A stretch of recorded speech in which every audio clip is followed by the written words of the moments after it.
Hi guys, welcome in my channel. आज हम बहुत ही बेसिक और इम्पोर्टेंट टॉपिक पर चर्चा करने वाले हैं। जिस टॉपिक पे हम चर्चा करने वाले हैं उसका नाम है बायोलॉजी। बायोलॉजी के बारे में पढ़ने से पहले हम आपको एक गुड न्यूज़ देना चाहेंगे। आपके लिए गुड न्यूज़ ये है कि हम एक पूरी की पूरी वीडियो सीरीज लेकर आ रहे हैं जो कि इंटरमीडिएट का जो एनसीईआरटी सिलेबस है उस पर बेस्ड होगा।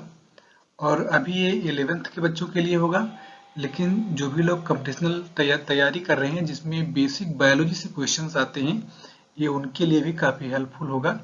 तो इसके लिए आप हमारे चैनल पर बने रहिए और हमारे चैनल को सब्सक्राइब कीजिए और बेल आइकन को जरूर प्रेस कीजिए कि जैसे भी हम अपना नया वीडियोज अपलोड करें तो आप तक नोटिफिकेशन पहुंच जाए। स्टूडेंट, आज हम बायोलॉजी के बारे में, इसमें क्या होता है, इसे हमें क्यों पढ़ना चाहिए, इस पर चर्चा करने वाले हैं। सबसे पहले हम आपको थोड़ी सी इसकी हिस्ट्री के बारे में बताना चाहेंगे। बायोलॉजी की नींव जो है वो एक ही बहुत महान वैज्ञानिक, नेचुरलिस्ट कहो उन्हें, वैज्ञानिक कहो या बायोलॉजिस्ट कहो, उनका नाम है अरस्तु। उन्होंने ही इसकी आधारशिला रखी और सबसे पहले लिविंग थिंग और नॉन लिविंग थिंग को क्लासिफाई किया। तभी से हम बायोलॉजी को पढ़ते आ रहे हैं। फिर बाद में जी.आर. ट्रेवेरनस और जीन बैप्टिस्ट लेमार्क नाम के दो बायोलॉजिस्ट हुए और इन्होंने सबसे पहले बायोलॉजी टर्म यूज किया। यानी बायोलॉजी वर्ड जो है ये जी.आर. ट्रेवेरनस और जीन बैप्टिस्ट लेमार्क ने दिया था, लेकिन इससे पहले बायोलॉजी की जो नींव है वो अरस्तु या अरिस्टोटल ने 384 से 322 ईसा पूर्व रख चुके थे, क्योंकि उनका लाइफ स्पान जो है वो 384 से 322 ईसा पूर्व के बीच में था। लेकिन बायोलॉजी टर्म उन्होंने यूज नहीं किया था, तो इसको लेकर आपको कंफ्यूज नहीं होना है। बायोलॉजी वर्ड जो है ये एक ग्रीक वर्ड है जो कि लेमार्क और ट्रेवेरनस ने यूज किया था और ये मुख्यतः दो शब्दों से मिलकर बना है, जिसमें फर्स्ट है बायोज एंड सेकंड है लोगास। तो स्टूडेंट, बायोस का मतलब होता है लाइफ या जीवन एंड लोगास का मतलब होता है स्टडी और नॉलेज। तो अगर हमें डिफाइन करना हो इसे, तो इस शब्द के माध्यम से हम इसको डिफाइन कर सकते हैं कि the study of life is called biology. आपको एक ट्रिक या टर्म बताना चाहेंगे कि कहीं भी अगर साइंटिफिक चीज़ों पर बात की जा रही है, कि किसी भी साइंस टॉपिक पर बात की जा रही है, तो वहाँ पर आपको दो चीज़ों पर खास ध्यान देने की ज़रूरत होती है। एक, उसमें कोई भी टर्म यूज किया जा रहा है या कोई वर्ड हम यूज कर रहे हैं, तो उसी के आसपास उस टॉपिक की पूरी कहानी छिपी होती है।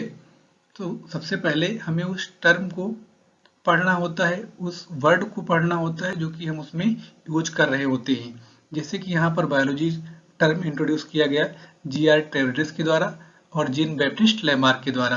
लेकिन अगर इस वर्ड को जब हमने तोड़ा, ये दो शब्दों से मिल करके बना है, एक है बायोस एंड सेकंड है लोगास। तो बायोस का मतलब लाइफ और लोगास का मतलब स्टडी। अब इन दो शब्दों के मतलब से इसको हम आसानी से डिफाइन कर लिए, ठीक है। लेकिन अगर इसको और इस साइंटिफिक वे में डिफाइन करना हो तो उसके लिए कुछ इस तरीके से इसे डिफाइन करना होगा कि biology is the branch of science which deals with the study of life or living thing is called biology। Biology के विकास में और बहुत सारे साइंटिस्ट या वैज्ञानिकों ने योगदान दिया है, जिसे अरस्तु ने जब इसकी आधारशिला रखी, फिर लेमार्क और ट्रेवेरनस ने ये टर्म इंट्रोड्यूस किया बायोलॉजी।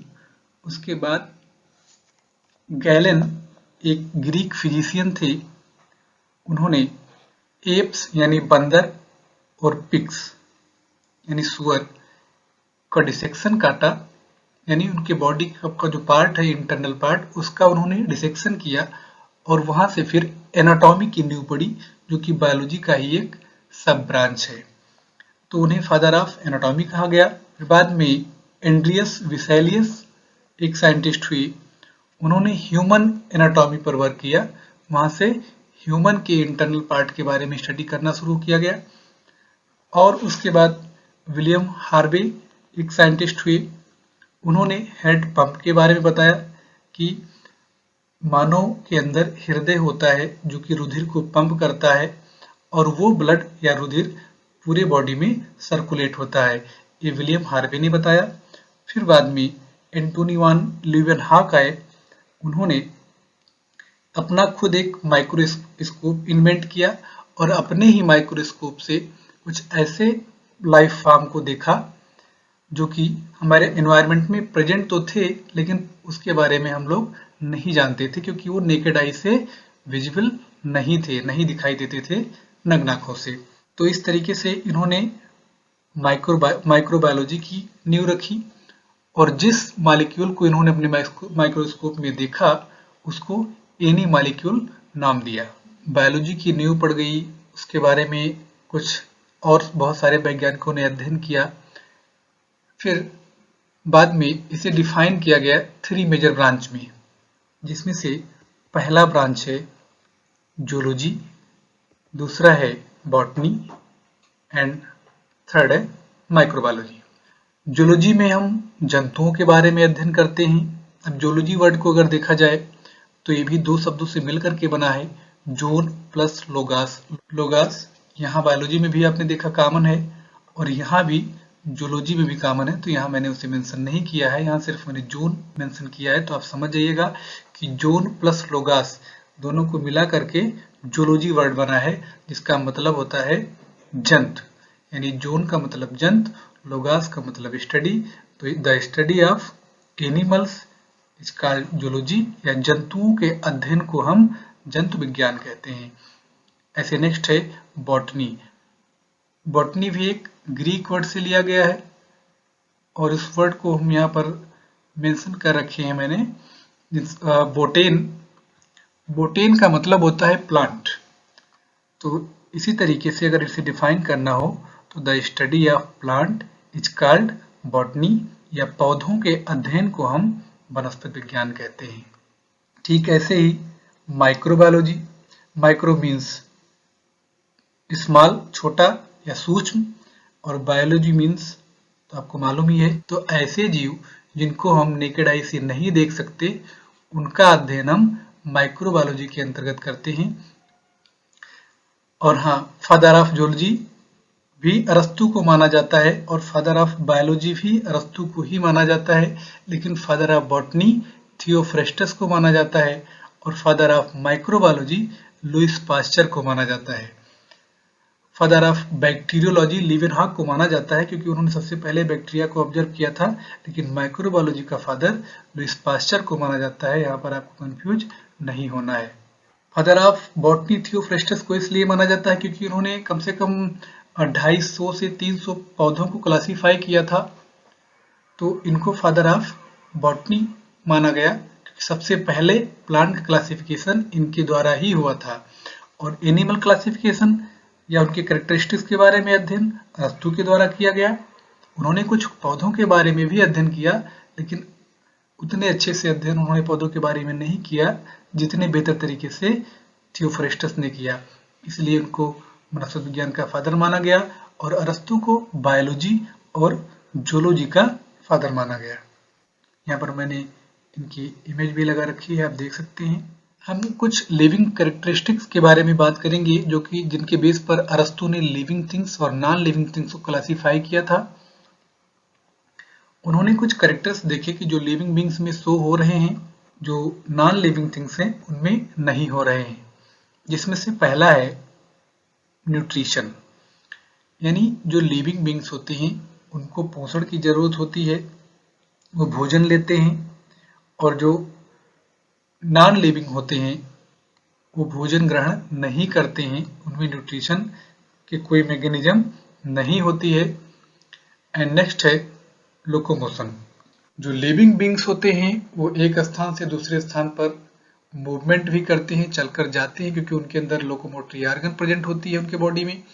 प्लांट की बात करें अगर हम, तो प्लांट में लोकोमोशन नहीं होता है लेकिन मूवमेंट होता है। क्यों?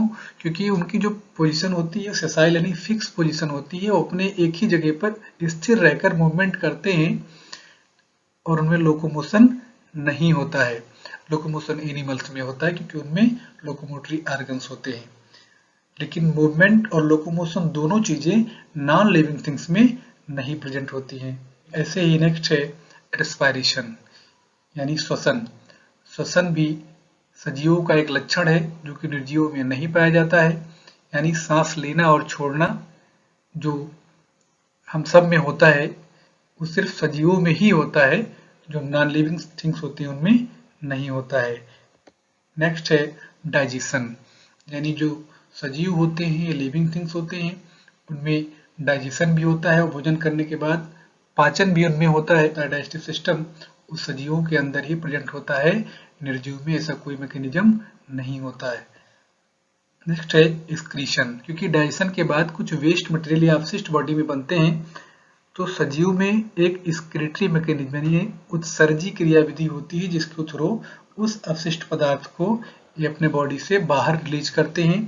तो ये सारा प्रोसेस निर्जीवों में नहीं होता है। ठीक है, नेक्स्ट है इंपॉर्टेंट कैरेक्टर्स होम्योस्टेसिस। होम्योस्टेसिस एक बहुत ही इंपॉर्टेंट मैकेनिज्म है जो सिर्फ सजीव में प्रेजेंट होता है। इस मैकेनिज्म में जो सजीवों का इंटरनल इन्वायरमेंट होता है बॉडी का, उसको मेंटेन करने का काम होम्योस्टेसिस मैकेनिज्म के द्वारा ही बॉडी करती है। क्योंकि सीजनल चेंजेस जो होते हैं एक्सटर्नल एनवायरनमेंट में, यानी कभी गर्मी होती है, कभी ठंडी, कभी रेनी सीजन्स आते रहते हैं, तो हर एक एनवायरनमेंट में बॉडी को सरवाइव करने के लिए अपने इंटरनल एनवायरनमेंट को भी चेंज करने की जरूरत होती है कि वो उस हर एक कंडीशन में, मतलब गर्मी ठंडी कोई भी कंडीशन हो, उसमें अपने आप को सरवाइव कर पाए, अपने आप को अडॉप्ट कर पाए। तो होम्योस्टेसिस मैकेनिज्म के द्वारा ही ये पॉसिबल होता है और ये सिर्फ सजीव में ही प्रेजेंट होता है। नेक्स्ट है कॉन्शियसनेस या सेंसिटिविटी, यानी जो लिविंग थिंग्स होते हैं वो एनवायरनमेंट को सेंस कर सकते हैं क्योंकि नेचर ने उनको सेंस करने की एबिलिटी दी है, जो कि नॉन लिविंग थिंग्स में नहीं होता है। फॉर एग्जांपल, अगर आपको कोई पिंच करता है तो आप उसके अगेंस्ट रिस्पॉन्स देते हैं, या कहीं कोई नॉइज हो रही है, कुछ भी मतलब ऐसा हो रहा है जो आपके कानों तक अगर उसकी आवाज आ रही है तो उसके अगेंस्ट आप रिस्पॉन्स करते हैं। तो ये कॉन्शियसनेस या सेंसिटिविटी जो या संवेदी अंग सिर्फ सजीवों में ही पाया जाता है, नॉन लिविंग थिंग्स में नहीं होता।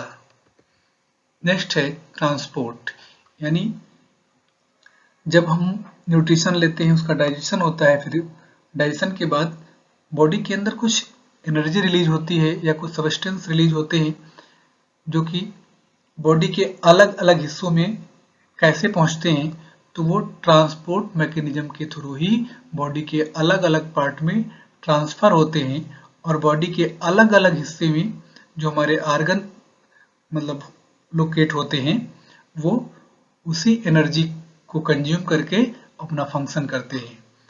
तो ट्रांसपोर्ट मैकेनिज्म भी निर्जीवों में नहीं होता है। नेक्स्ट है ग्रोथ।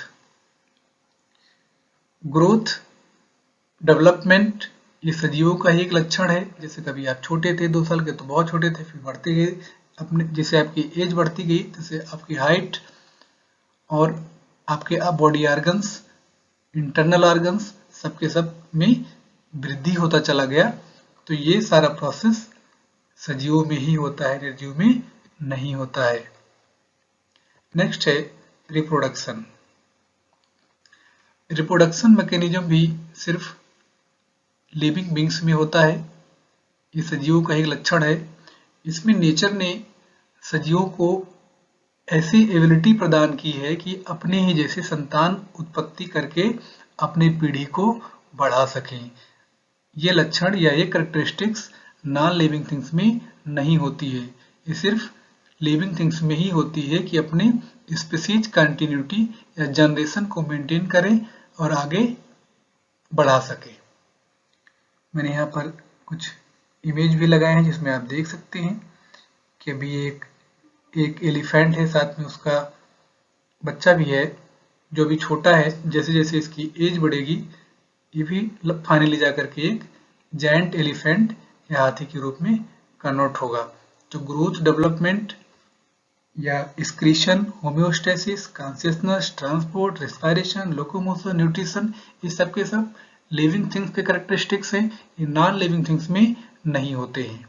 तो इस तरीके से एक बेसिक आइडिया आपको मिल गया होगा कि बायोलॉजी में हमें क्या पढ़ना है, क्यों पढ़ना चाहिए, ये हमारे लिए कितना इम्पोर्टेंट है। तो आगे हम पार्ट 1 शुरू करेंगे। एनसीईआरटी सिलेबस जो है उसमें 11th के बच्चों का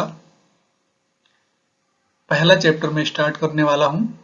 तो इसके लिए हमारे चैनल को सब्सक्राइब कीजिए, लाइक कीजिए, शेयर कीजिए और बेल आइकन को प्रेस कीजिए कि हमारा जो नोटिफिकेशन है वीडियो अपलोड होने पर आप तक पहुंच जाए।